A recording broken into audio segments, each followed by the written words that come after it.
சொர்க்கத்தை கட்டாயமாக்கக்கூடிய விஷயங்களில் முதலாவது விஷயம் என்னன்னு சொன்னால் அல்லாஹ்வினுடைய தூதருக்கு சரியான முறையிலே கட்டுப்படுவது.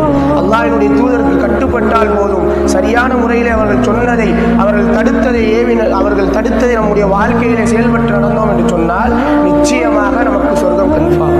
அல்லாஹ்வினுடைய தூதர் ஸல்லல்லாஹு அலைஹி வஸல்லம் அவர்கள் சொல்லுகிறார்கள், குல்லு உம்மத்தி யதுகுலூனல் ஜன்னah, என்னுடைய சமுதாயத்தில் அனைவரும் சொர்க்கத்திற்கு செல்லக்கூடியவர்கள் தான். என்னுடைய சமுதாயத்தில் அனைவரும் சொர்க்கத்திற்கு செல்லக்கூடியவர்கள் தான்.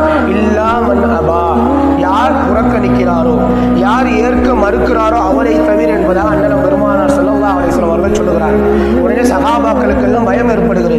ஏனென்று சொன்னால் ஸல்லல்லாஹு அலைஹி வஸல்லம் அவர்கள் எல்லோரும் சொர்க்கத்திற்கு செல்வார்கள் என்பதாக சொல்லிவிட்டு அடுத்து என்ன சொல்றாங்க, இல்லா மன் அபா, யார் ஏற்க மறுக்கிறார்களோ, யார் புறக்கணிக்கிறார்களோ அவர்களை தவிர என்பதாக சொன்னவுடன் சஹாபாக்கள் பயத்தில் கேட்கிறாங்க, யார் ரசூலல்லாஹ், யார் ரசூலல்லாஹ், அமையபா, யார் மறுக்கிறாங்க அப்படின்னு சொன்னா, புறக்கணிக்கிறாங்க அப்படின்னு சொன்னா என்ன அதை பொண்ணா, அது எங்களுக்கு சொல்லித்தாங்க, அதை விட்டு நாங்கள் விலகி இருப்போம்ல.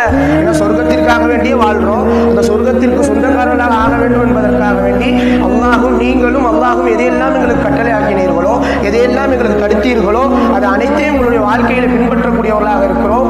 ஆனால் இந்த அபா, அதாவது புறக்கணிக்கிறவர்களை தவிர சொர்க்கத்திற்கு அனைவரும் செல்வார்கள் என்பதாக சொல்கிறீர்களே, புறக்கணிப்பது என்றால் என்ன, மறுப்பது என்றால் என்ன என்பதாக சஹாபா பெருமக்கள் அண்ணலம் பெருமானார் ஸல்லல்லாஹு அலைஹி வஸல்லம் அவர்களிடத்தில் கேட்கிறார்கள். உடனே அண்ணலம் பெருமானார் ஸல்லல்லாஹு அலைஹி வஸல்லம் அவர்கள் சொல்லுகிறார்கள், மன் அதானி தஹலல் ஜன்னah, யார் எனக்கு கட்டுப்படுவாரோ, நான் சொல்லக்கூடிய ஏவல்களுக்கு, நான் தடுத்த விஷயங்களுக்கு யார் என்னது எனக்கு கட்டுப்படுவாரோ அவர் சொர்க்கத்திலே நுழைவார். வமன் அஸானி ஃபக்கத் அபா, யார் எனக்கு மாறு செய்வாரோ அவர்தான் என்னை புறக்கணித்தவர் என்பதாக அண்ணலம் பெருமானார் ஸல்லல்லாஹு அலைஹி வஸல்லம் அவர்கள் சொல்லி காட்டுகிறார்.